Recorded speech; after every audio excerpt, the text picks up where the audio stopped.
Voilà,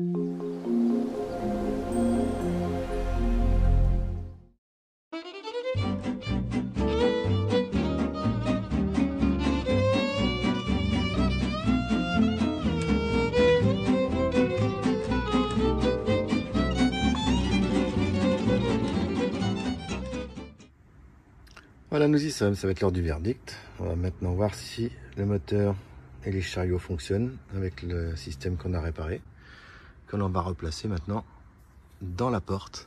Donc on va démonter la garniture. J'avais mis des bouts de bois à l'intérieur, on va voir ça, pour faire tenir la vitre en attendant que je le répare.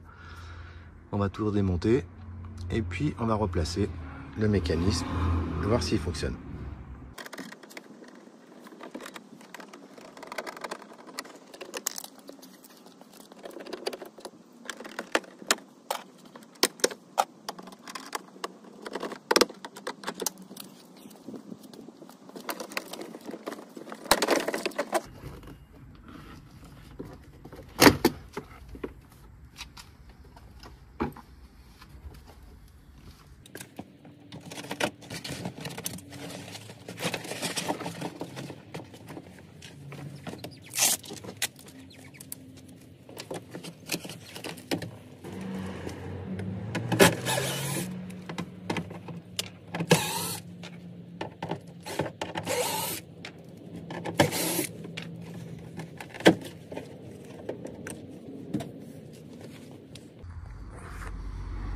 Voilà, donc la porte est dégarnie.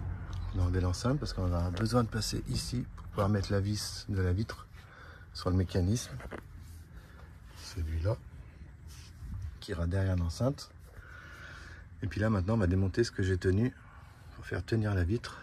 Voilà, j'ai mis des bouts de bois pour pas que la vitre tombe.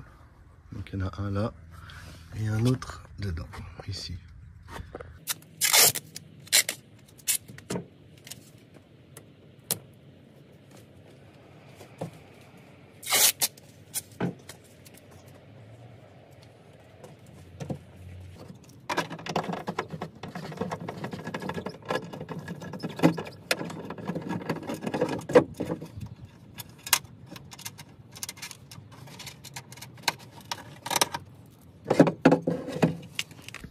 J'avais même fait des encoches pour pouvoir bien mettre la vitre et qu'elle s'en aille pas.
Bon, maintenant qu'il n'y a plus la vitre, on est tranquille pour pouvoir remettre le mécanisme.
mécanisme est en place. On va pouvoir tester si il fonctionne comme il faut. Mettons la fiche. Hop là, voilà. Le contact. On va remettre le contact.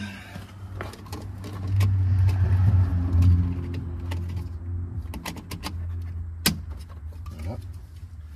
Et maintenant, on va voir si les moteurs, les chariots fonctionnent. Oui.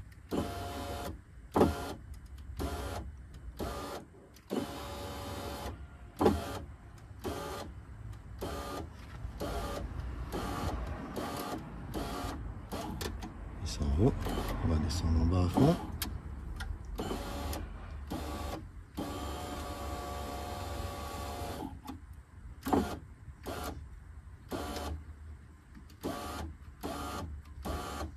Il va falloir les reprogrammer maintenant.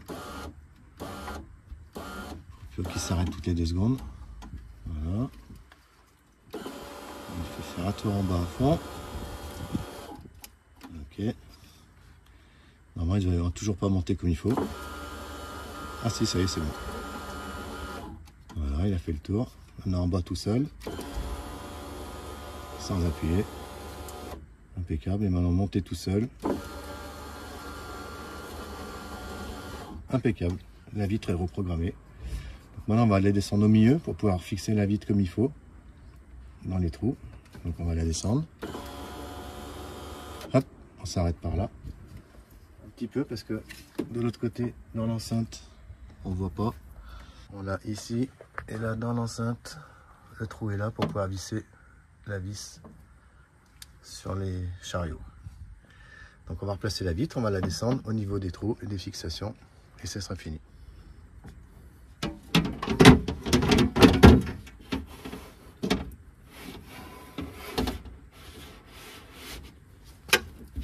Voilà. On va la faire descendre jusqu'à dans le chariot. Ici, que ça aille dans le trou qui se trouve là.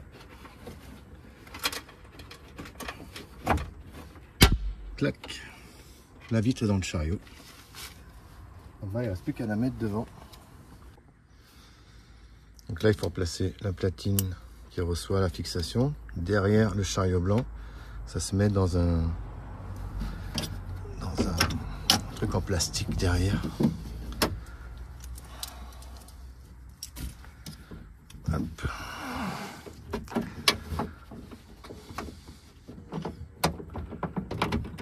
Voilà. Impeccable.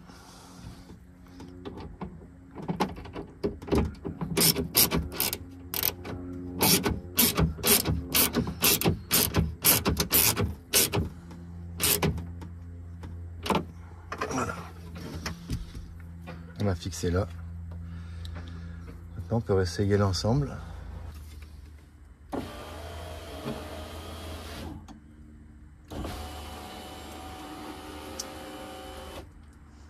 Voilà.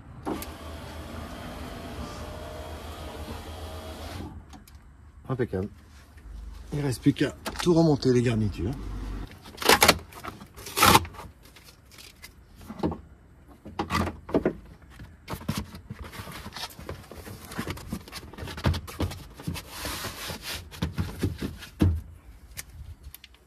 On a un peu de scotch qu'à force de les ouvrir et les fermer, bah, ça colle plus trop.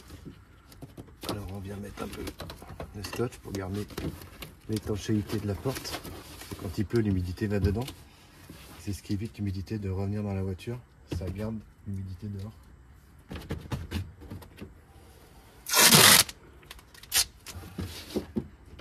On avait vu dans le début de la vidéo que j'avais réparé, vissé les petits tétons d'origine noirs qui avaient cassé. Donc c'est pour ça, à force d'ouvrir, fermer, au bout d'un moment ça colle plus trop. Alors on vient y aider avec du scotch. On va remettre l'enceinte. Voilà.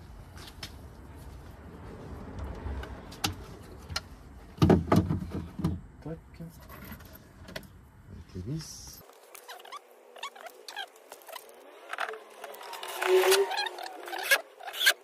Et c'est impeccable.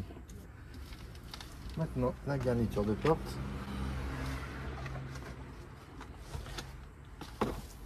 bien remettre avant. Comment ça s'appelle? Les commandes pour les vitres. Donc on vient les replacer à l'intérieur.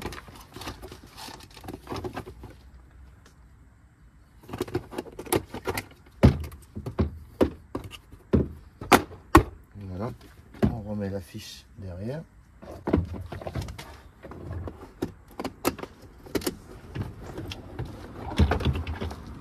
On remet le lèche-vitre.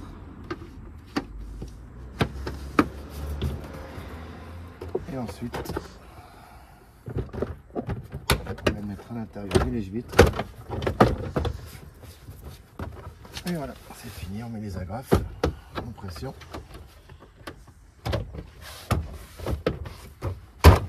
Et puis voilà.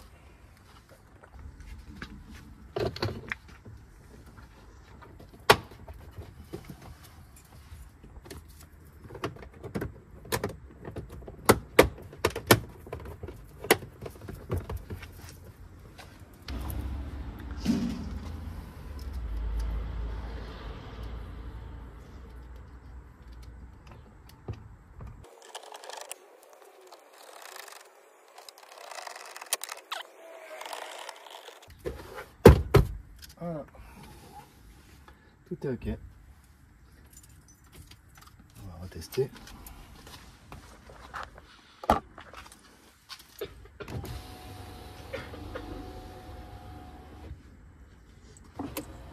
Impeccable, il ne reste plus qu'à nettoyer la vitre.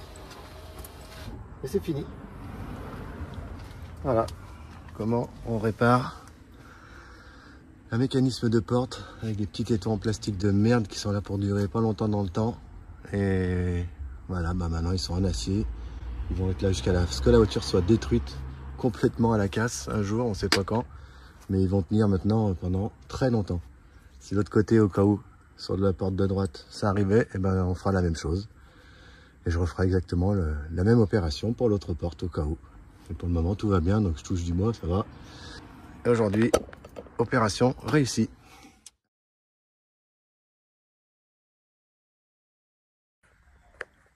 Alors en fait, pourquoi les petites poulies et les petites dents, les 3 dents qui sont dessus, qui sont entraînées par le moteur, cassent? En fait, ce qui se passe, c'est que sur ces nouvelles voitures, enfin sur ces nouveaux trucs, le moteur, dès qu'il force, il s'arrête. Que ce soit en haut ou en bas, voilà, comme ça, quand on le fait descendre, il arrive en bas, il force légèrement et il s'arrête. Parce qu'il y a, c'est dans l'électronique, ça fait que voilà, ça veut dire qu'il est arrivé en bas, ou alors qu'il est arrivé en haut. Le moteur force un petit peu et là il s'arrête. Voilà. Mais en faisant ça, bah, le moteur, il pousse les 3 petites dents, il les pousse à chaque fois un petit peu à droite, un petit peu à gauche, un petit peu à droite, un petit peu à gauche, à chaque fois que ça arrive en haut, un petit peu que ça arrive en bas. Et vu que c'est en plastique, et ben ça casse, et c'est fini. Et donc c'est comme ça que les pièces cassent. Voilà. Donc s'il les faisait en fer, ça casserait pas, mais donc ils doivent le savoir et les laisser en plastique. Voilà pour la petite info. Allez, salut!